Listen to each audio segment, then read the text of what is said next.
Estamos en el Zoom ahorita. Estamos en el Zoom. Entren al Zoom, por favor.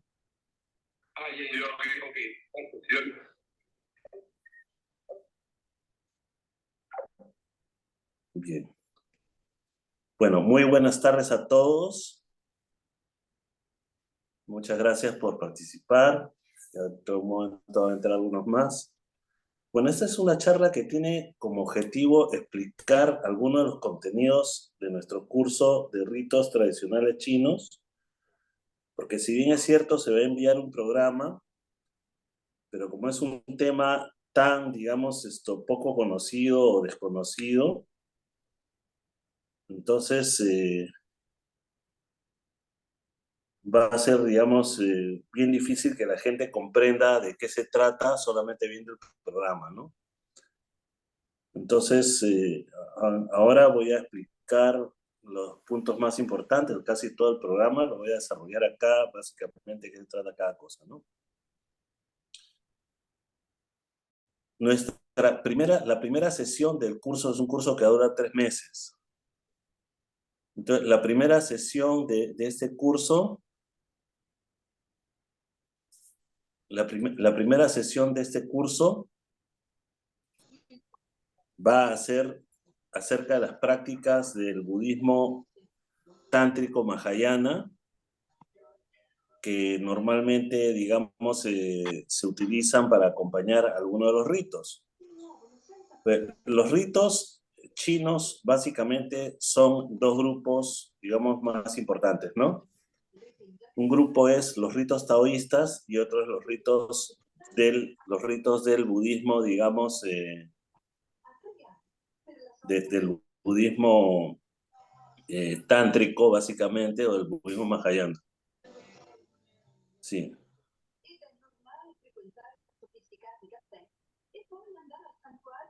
Buenas tardes a todos. Ya estamos con más gente. Hola Marco, ¿dónde estás tú?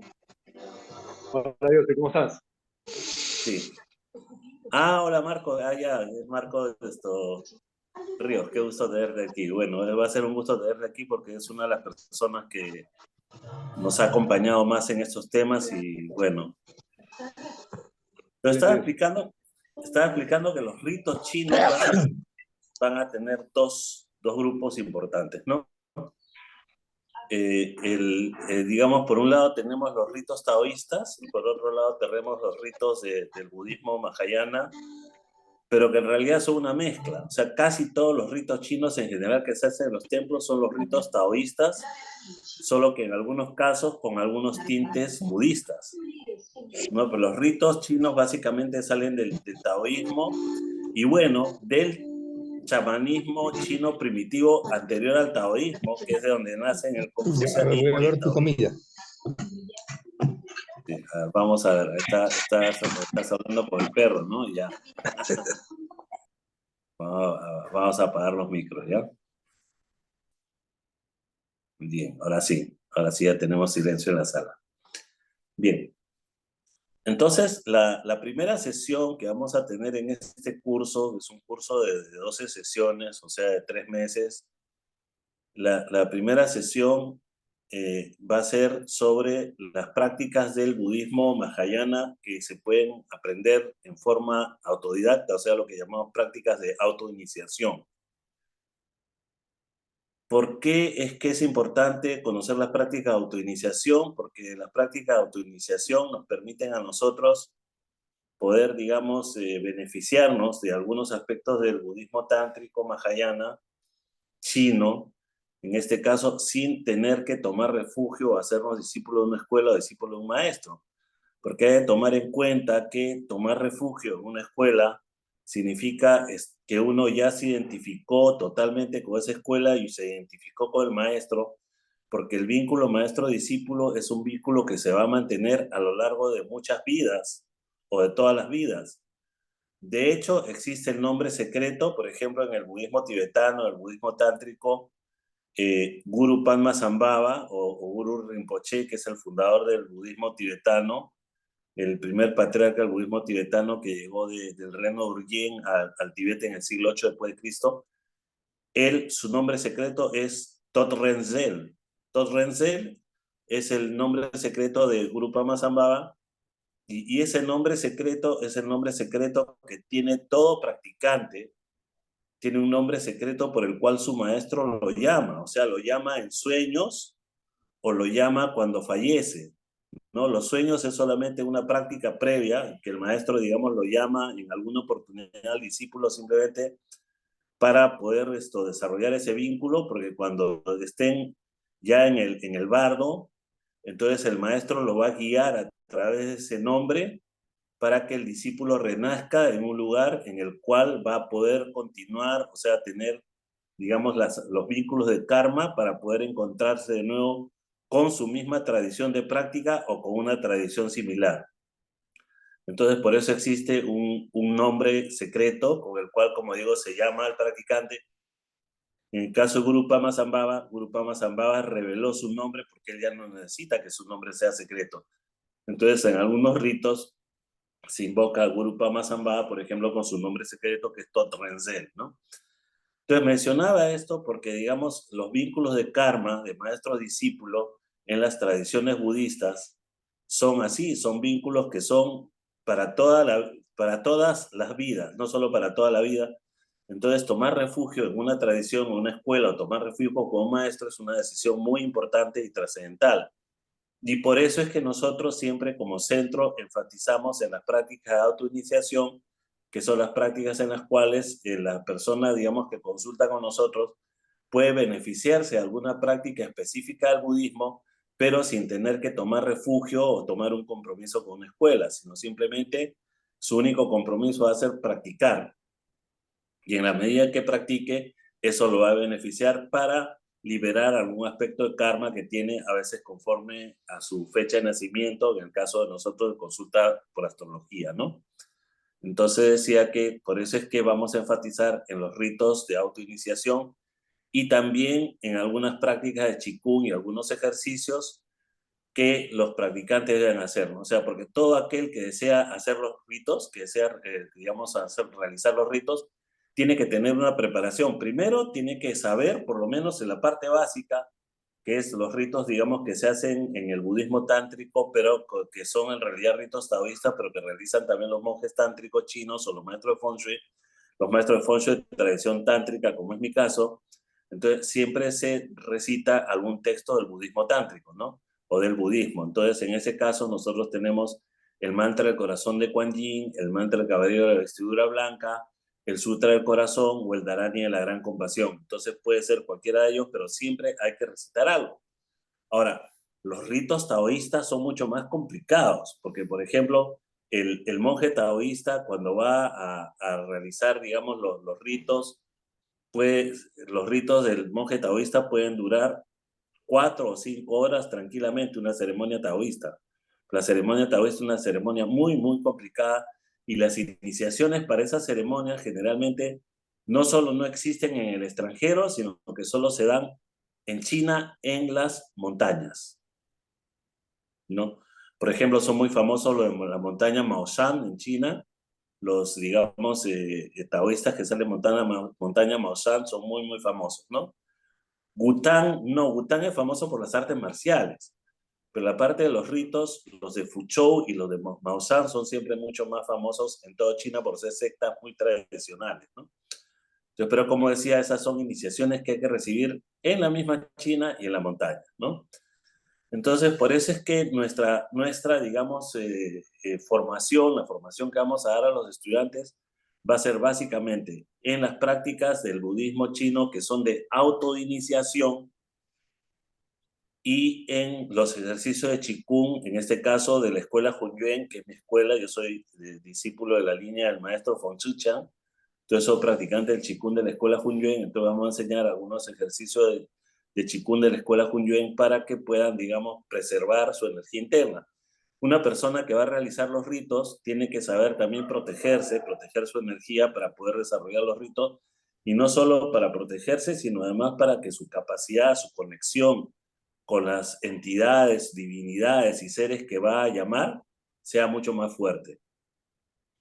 En ese sentido, por ejemplo, en mi experiencia personal, una vez acudí al templo de Quan Con de la sociedad Cucón Chao. Cucón Chao es una sociedad del Perú fundada en el año 1867 y el templo de Quan Con es uno de los más antiguos de Lima.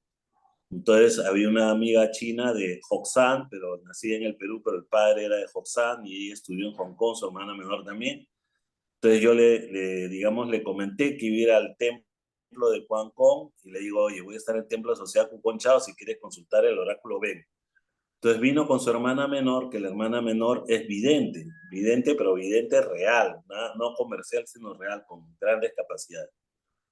Entonces, yo realicé la invocación del incienso, porque antes de colocar el incienso se hace una invocación, o sea, primero hay una purificación que se hace el incienso, luego hay una invocación que se hace con el incienso. Entonces yo siempre cuando pongo incienso en el altar, sea en el altar de mi propio templo, o sea en cualquier templo que hago de visita, sea templo budista o sea taoísta, yo siempre hago mi invocación del incienso, que es de mi tradición budista, ¿no?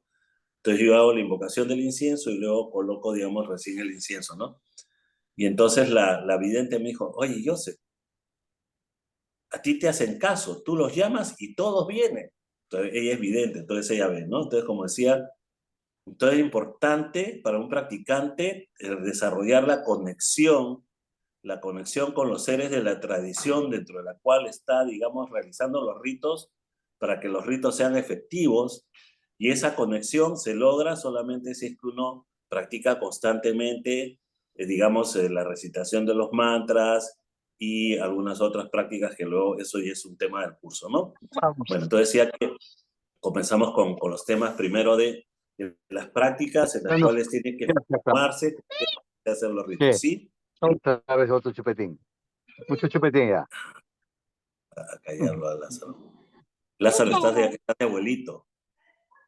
Ya le apagamos el micro, porque está con el nieto. Bueno, entonces, como decía, eso es lo primero, ¿no? Luego vamos a hablar de las diferentes, en la segunda sesión vamos a hablar de las diferentes tradiciones chinas, porque hay diferentes tradiciones chinas y todo el que hace los ritos tiene que conocer las diferentes tradiciones, ¿no? Y las principales en el sur de China, que es donde yo recibí mis iniciaciones en el sur, entonces, además de los sacerdotes taoístas, tenemos también los que se llaman las Sempo, que las Sempo son las videntes espiritistas de tradición taoísta también. Y tenemos también el Nanghe Lao, que los Nanghe Lao son generalmente los, digamos, curanderos, podríamos así decirlos, o, digamos, oficiantes de los ritos de tradición taoísta cantoneses, pero que no son sacerdotes taoístas, sino son practicantes digamos, de tradiciones populares. O sea, hay zonas en la China donde la gente por tradición oficia los ritos y lo van heredando de generación en generación. Y por ejemplo, las Sempo, que son las videntes, generalmente se revelan. Muchas de ellas ni siquiera, digamos, es que ellos buscan eso, sino, por ejemplo, yo conocí una Sempo muy famosa y digamos que era muy acertada. Y le pregunté al esposo, que el esposo era un ángel lao, o sea, el esposo era también oficiante de rito, pero la rama masculina que es el ángel lao. Entonces yo le pregunté cómo fue que su esposa entró en este tema y él me dijo, nosotros, digamos, éramos una familia con nuestros hijos y cuando ella tenía como 40 años de edad, de repente un día comenzó a saltar, como loca, comenzó a saltar y a decir incoherencias y yo la iba a llevar al hospital, la iba a llevar al psiquiatra. Y entonces una vecina anciana me dijo, no vamos no la lleves al psiquiatra, ahí en el hospital va a quedar peor.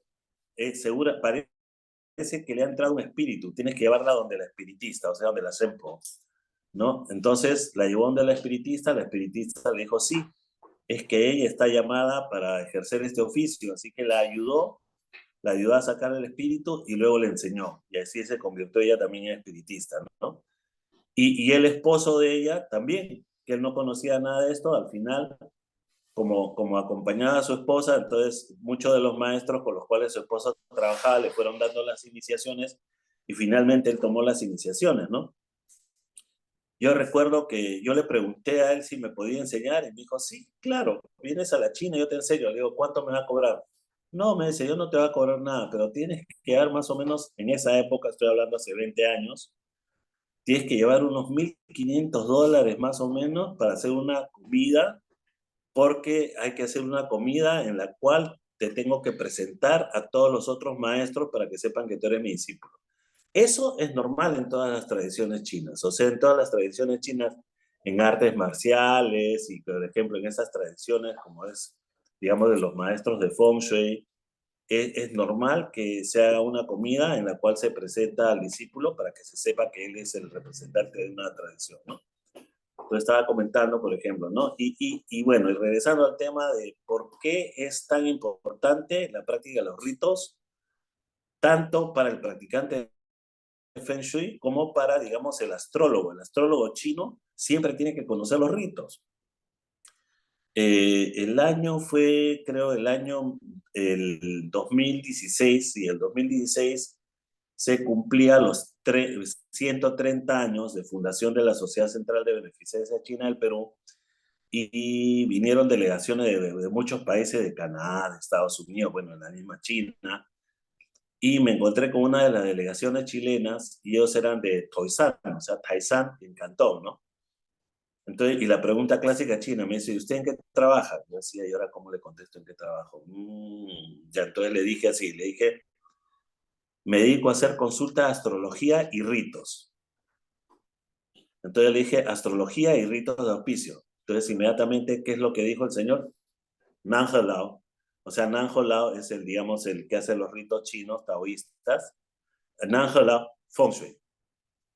O sea, inmediatamente dijo Feng Shui. O sea, en China, eso es Feng Shui. En China, el que no conoce los ritos no es maestro de Feng Shui, ¿no? Y justamente, ¿cómo es que entro yo en la práctica de los ritos? Digamos, cuando yo solo estudié Feng Shui, y estudié Feng Shui, digamos, con diferentes maestros, pero todavía no tenía iniciación en los ritos, y recuerdo que había un 15% a 20% de consultas en las cuales no obtenía resultado.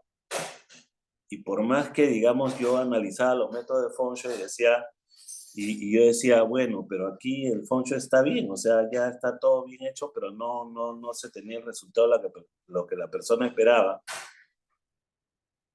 Y luego, el año 2004, cuando conocí una Shenpo, o sea, una vidente china taoísta espiritista, entonces recién comprendí que parte de los problemas que había eran problemas, digamos, de la parte espiritual, y que esos problemas de la parte espiritual en realidad no se solucionan, digamos, con los métodos del Feng Shui convencional o del Feng Shui tal como lo entendemos nosotros en Occidente, ¿no?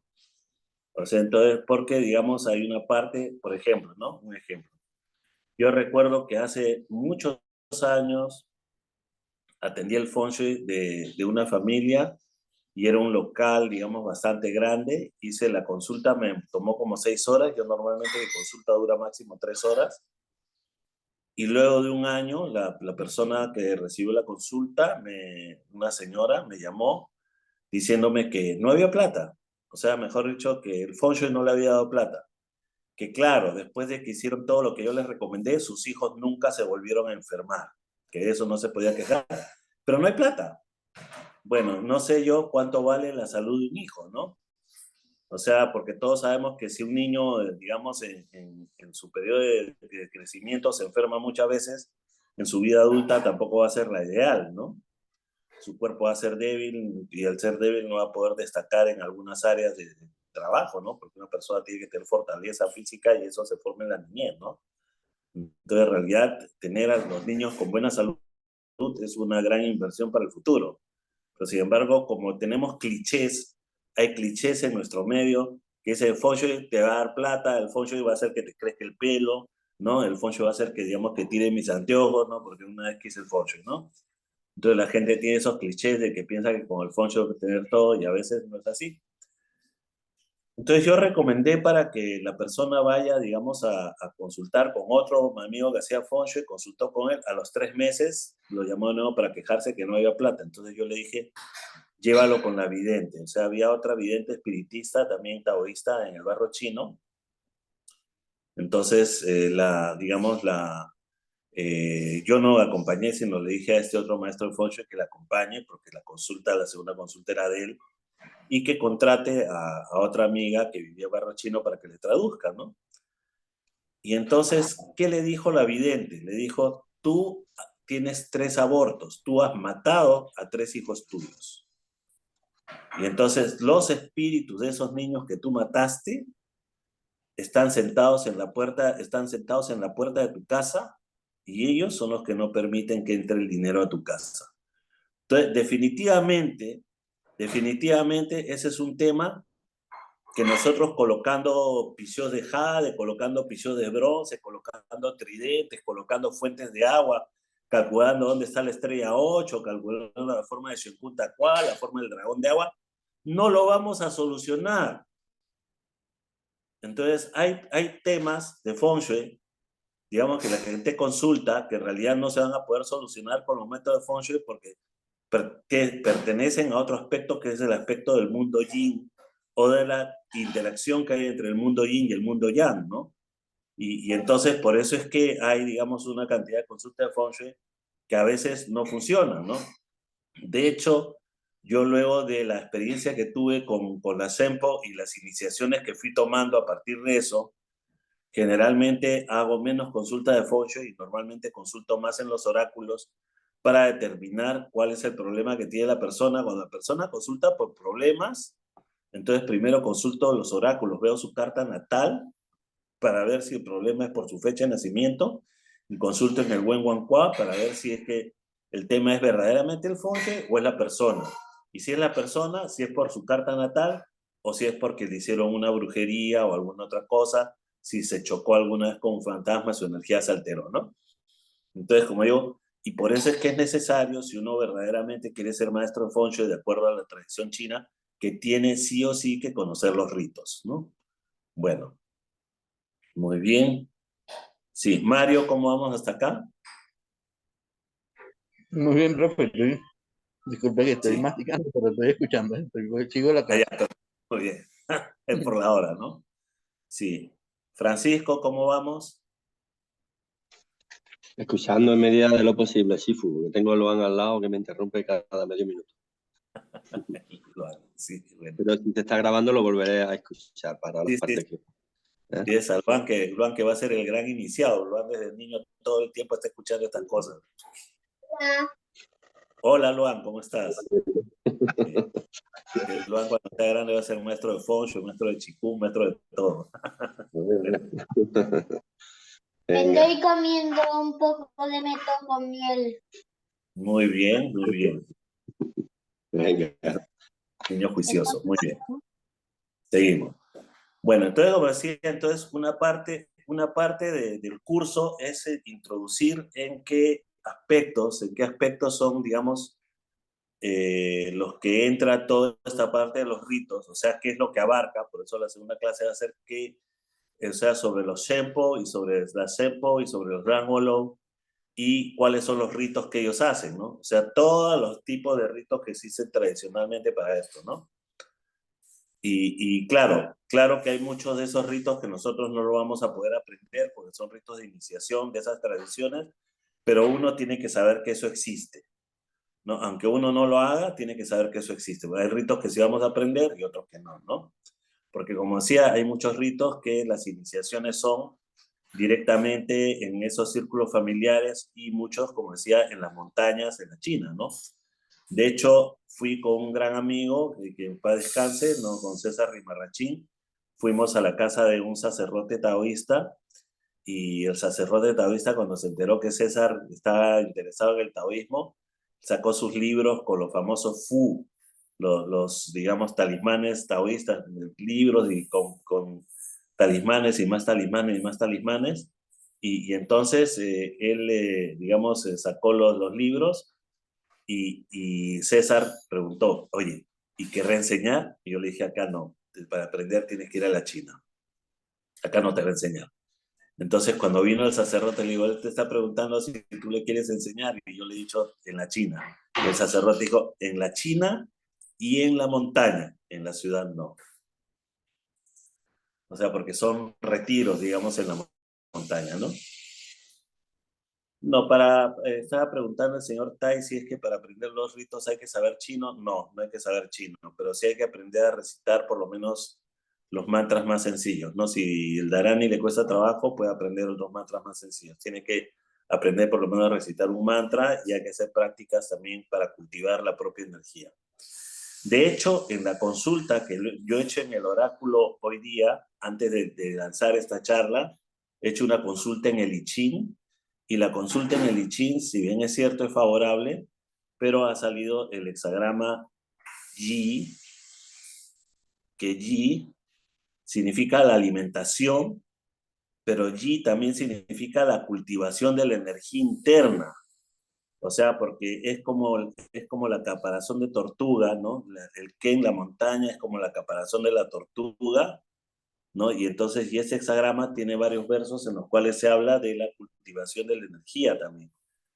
Entonces, de hecho, salió el hexagrama G, y el hexagrama G es muy interesante porque entonces este hexagrama me está diciendo que tengo que darle mucha importancia a la cultivación de la energía dentro de la enseñanza que voy a impartir. Y claro, de hecho es muy importante, el I Ching ya me lo advirtió, ¿no? Entonces vamos a darle mucho énfasis a la práctica de algunos rezos y también a la práctica de los ejercicios de Qigong taoísta, de alquimia, de Qigong y alquimia taoísta de la escuela Hunyuan, para que puedan, digamos, hacer una práctica segura, ¿no? Bueno, entonces, y estaba en que esa es la primera parte. La segunda parte va a ser la de los... la de conocer, digamos, las prácticas tradicionales chinas. Luego tenemos los altares, ¿no? O sea, los altares de los dioses chinos, de las divinidades chinas, los altares budistas o taoístas en general, los de seres celestiales, los altares de antepasados también. Entonces, ¿cómo es que se colocan? ¿Cómo es que se instalan? ¿Cuáles son los ritos de instalación? Ojo.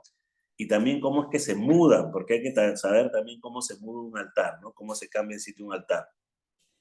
Hacer la mudanza de un altar también puede ser algo difícil, sobre todo en Lima existen muchos altares de los antepasados de las familias de Okinawa, y muchas veces cuando el altar no está en una buena ubicación hay que cambiarlo de lugar, y eso tiene, digamos, un protocolo ritual, ¿no? Entonces voy a enseñar los protocolos, digamos, que tienen que ver con los altares, con las ofrendas, ¿no?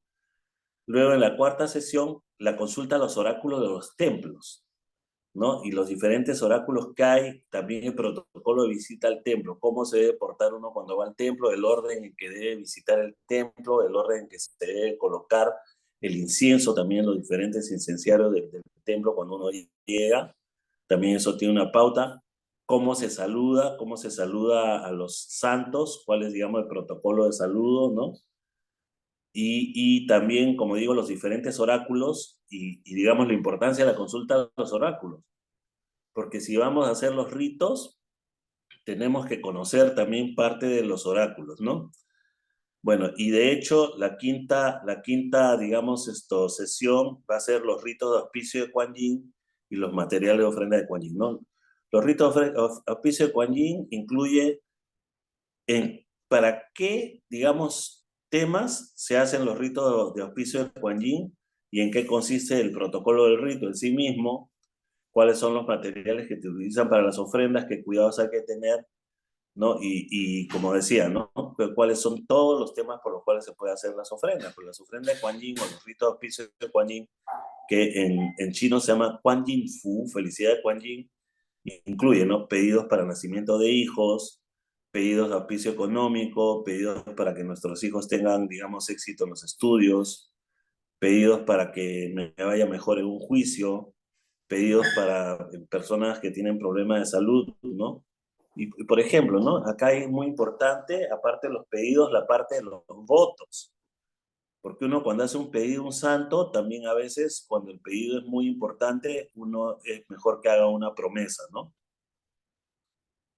Por ejemplo, vino un amigo que es muy devoto de Kuan Yin, en realidad es devoto de Kuan Yin y de las deidades hinduistas también, porque digamos él desde niño siempre tuvo esta inclinación por todo lo oriental, y vino porque un sobrino de su esposa estaba con cáncer. Y el oráculo no contestaba, el oráculo de Kuan Yin, porque el oráculo de Kuan Yin tiene una parte que es de salud, ¿no? Entonces el oráculo no contestaba y entonces yo le dije a él, ¿no? Oye, ¿y tu sobrino estará dispuesto a hacerse vegetariano? Porque vamos a preguntar al oráculo que si es que él se hace vegetariano, si es que se va a curar o no. Porque sería una promesa o un voto, ¿no?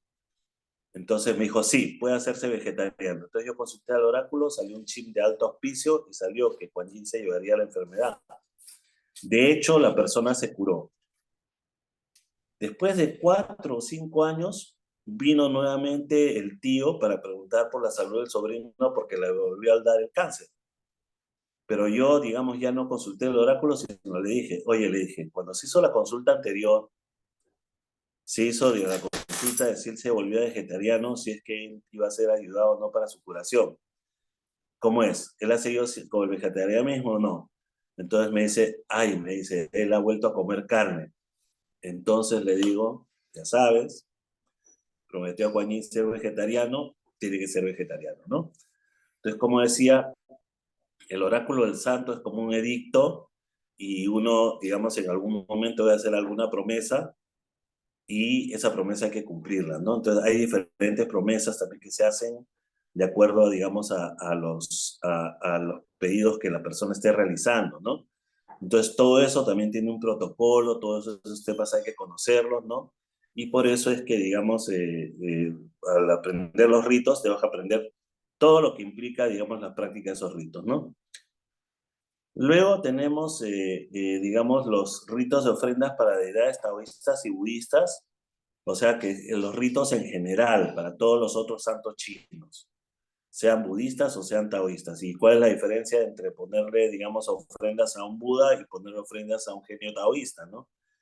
Y luego tenemos las ofrendas de Quan Kun, que Quan Kun es el culto principal aquí en la colonia china, y en muchas de las colectividades chinas de ultramar, porque por ejemplo en San Francisco, también el templo de Sociedad Chuchao, Chao Chou, también tiene el oráculo de Quan Kun, igual que en la colonia china acá, ¿no? Acá en la colonia china está el oráculo de Quan Kun de Sociedad Tongsen, es el oráculo de Quan Kun de Sociedad Kuponchao, el oráculo de Quan Kun de Sociedad Punji, el oráculo de Quan Kun de Sociedad Namhoi, y estaba también antiguamente el templo que ya fue depredado por invasores de Sociedad China del Callao, ¿no?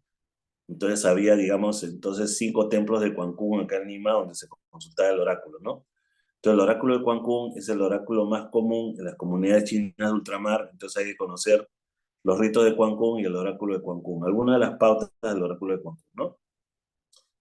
Luego, la séptima sesión vamos a tener el oráculo de Kuan Yin, porque vamos a aprender cómo se consulta, no solo cómo se consulta el oráculo, sino también muchos de los textos de respuesta, pero básicamente para los temas de ritos.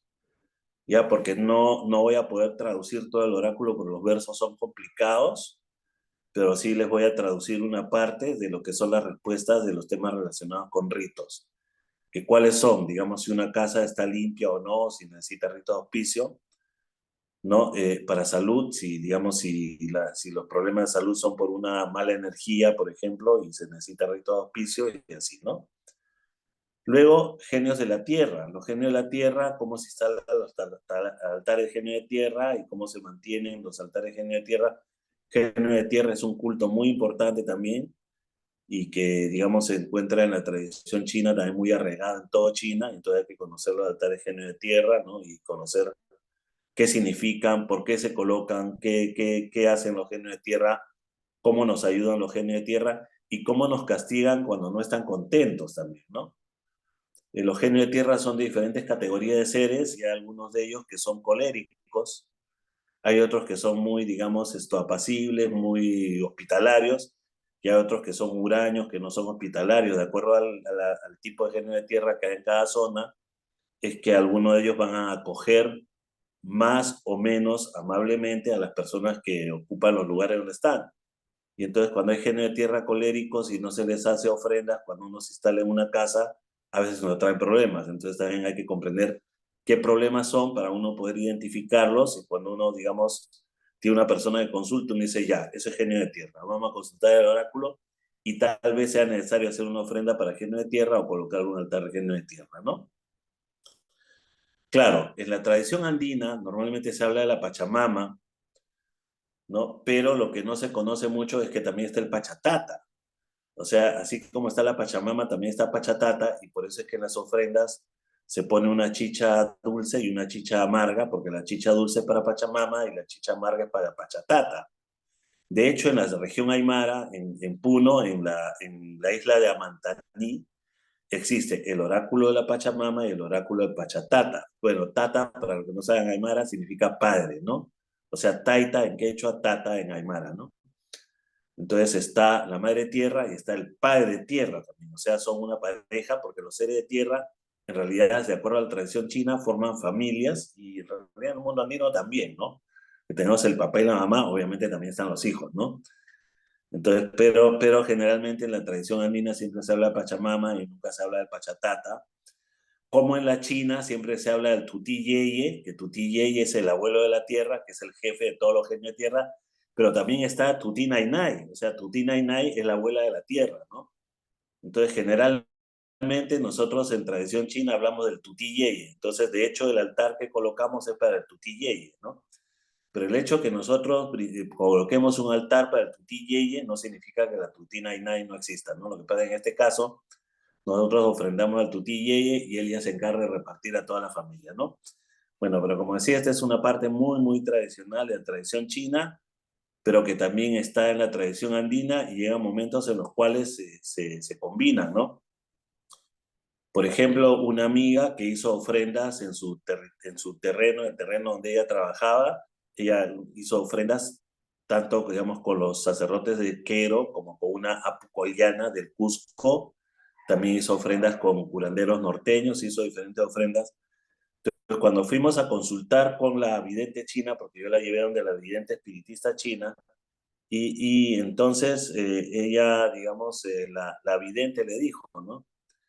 En este momento mi maestro, o sea, quiere ser el espíritu como que ella trabaja, mi maestro está hablando con el jefe de los genios de tierra, o sea, con el Tuti Con, ¿no? O sea, con el abuelo de los genios de tierra.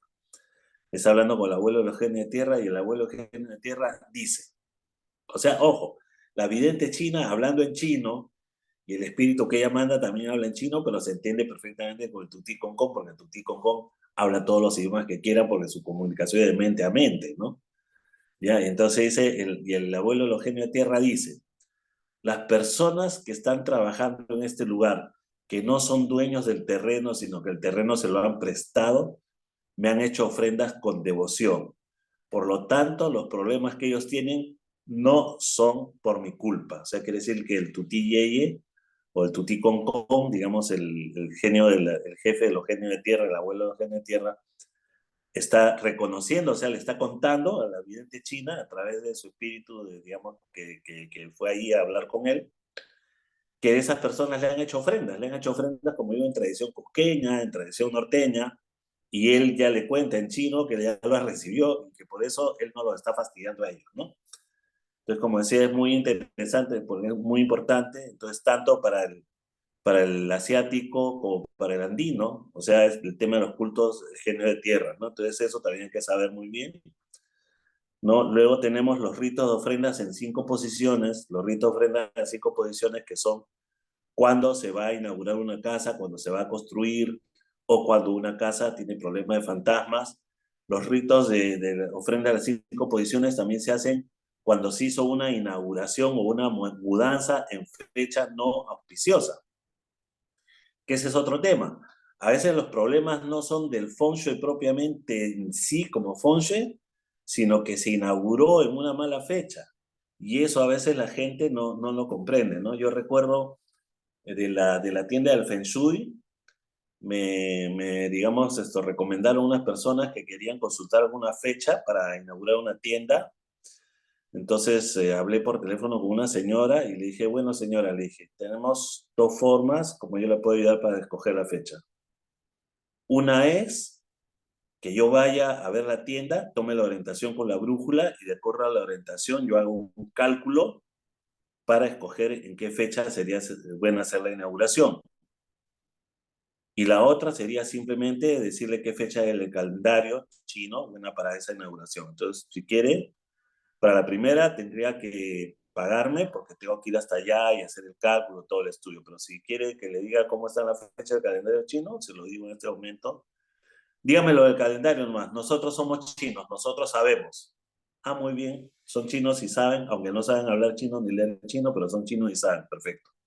Así que le di la fecha y después de 2 o 3 meses me llama de la tienda del Feng Shui y me dice, Joseph, esto dice que les está yendo mal, por favor, esto que te va a llamar la señora. Ya me llamó y le dije, ¿en qué fecha inauguraron? Inauguraron en otra fecha, no inauguraron en la fecha que yo les dije y la fecha en que inauguraron era una mala fecha, ¿no?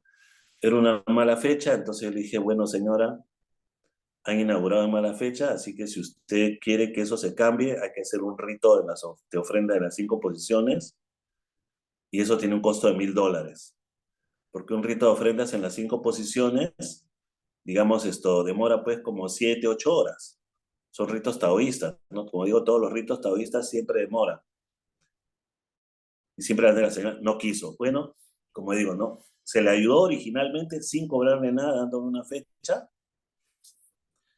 pero ellos que supuestamente decían que sabían, en realidad no sabían, lo hicieron en otra fecha. No volvieron a preguntar diciendo, oye, esta fecha se puede o no, lo hicieron en cualquier fecha, ¿no? Entonces, como decía, los ritos de ofrenda en 5 posiciones también se hacen cuando hay inauguraciones en una fecha no adecuada. Entonces, muy importante, y como digo, por eso es que debemos entender de que el que practica Feng Shui tiene que conocer todo esto, ¿no? Ya después tenemos también, digamos, las alianzas que se hacen cuando hay fantasmas que tienen apego a un lugar. Entonces, a veces, digamos, cuando se hacen los ritos de las ofrendas de 5 posiciones, los espíritus que no son propios de la familia, se les invita a que se retiren. Ojo, no se les expulsa, se les invita a retirarse, simplemente, y por eso se dan ofrendas, para que puedan seguir su camino, o también se pide para que ellos se eleven, o para que ellos, digamos, pasen a la dimensión que tienen que pasar, ¿no? Pero se pide por ellos, o sea, en realidad no hay un rito de expulsión violenta. Hay algunas sectas taoístas cuyos ritos son violentos. Hacen ritos pasan cuchillos y van golpeando todas las paredes, y en realidad eso a todo fantasma o a todo ser de otra dimensión, incluidos los duendes, todos los seres de las dimensiones paralelas, el cuchillo les produce un pánico que ustedes no tienen idea. No tienen idea del pánico que le tienen a los cuchillos. Y entonces es un rito violento. Un rito violento, en realidad yo no lo recomiendo, no recomiendo esas prácticas, ¿no? Pero muchos de los taoístas de las tradiciones populares lo hacen así. Nosotros no lo hacemos así, solamente invitamos. Y entonces cuando hay fantasmas que están muy arraigados en un lugar porque fue la casa que él mismo construyó, fue la casa donde nacieron sus hijos y qué sé yo, y tiene todos los apegos que no permiten que se vaya, entonces hay que hacer una alianza con ese espíritu para que no perturbe a la familia que está habitando allí, ¿no? Entonces ese también va a ser uno de los temas que vamos a ver en nuestro curso, muy importante, ¿no? Luego la activación y colocación de los talismanes de protección. O sea, los talismanes de protección también se activan, cómo se activa un pichó, cómo se activa un espejo pacuá, o sea, cómo se activan todos los talismanes, cómo se colocan, cuáles son los ritos. Y finalmente, los ritos de purificación de energía personal, o sea, porque el que practica Feng Shui también está expuesto a contaminarse con energías de las casas que visita. Entonces, aparte de los ritos, tiene que ver también con la purificación de energías de la persona, de la misma persona, ¿no? Y eso, digamos, se hace con talismanes taoístas. Bueno, entonces vamos a ver también algunos de esos ritos. Bueno, y ese es básicamente el curso, ¿no? Sí, doctor Tai, está preguntando, porque efectivamente cuando uno realiza una expulsión violenta de fantasmas de un lugar, a veces los fantasmas se vengan yendo a la casa de la persona que los expulsó. Ojo.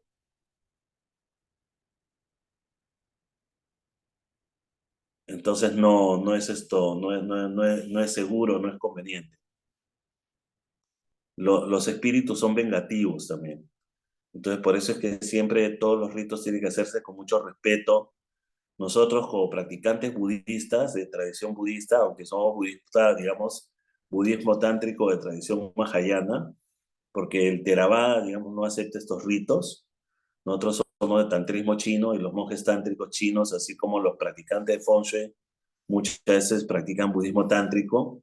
Entonces, tenemos, digamos, este tipo de prácticas, pero siempre lo hacemos desde el punto de vista de la compasión y de ayudar siempre a los seres, porque entendemos de que el karma de todos los seres está entrelazado. Entonces, al ser que yo ayudo hoy día, después yo en otra vida me voy a encontrar nuevamente con él, ¿no? Y entonces por eso es que siempre hacemos todo para, digamos, que todos asentamos de acuerdo al principio del Mahayana, ¿sí? ¿Cómo vamos hasta ahora? Ya expliqué, básicamente ese es todo el contenido de nuestro curso, ¿no? He querido, como digo, hacer esta sesión para explicar cómo van a ser los contenidos, porque si bien es cierto, yo voy a enviar un correo con un archivo con los contenidos, pero tendría que ser muy largo para explicar qué significa cada cosa, ¿no? Si tienen alguna duda o algún comentario, por favor.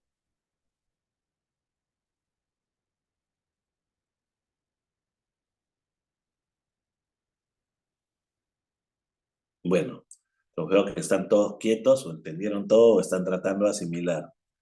Muy bien. Sí. Lázaro, ¿cómo vamos hasta ahora? Sí, Mario, ¿vas a Muchas decir gracias, algo? Sí. sí, muchas gracias por la información. Claro que muy interesante. Muchas gracias, te agradezco. Sí. Bueno. Sí, Mauricio, ¿iba a hacer algún comentario?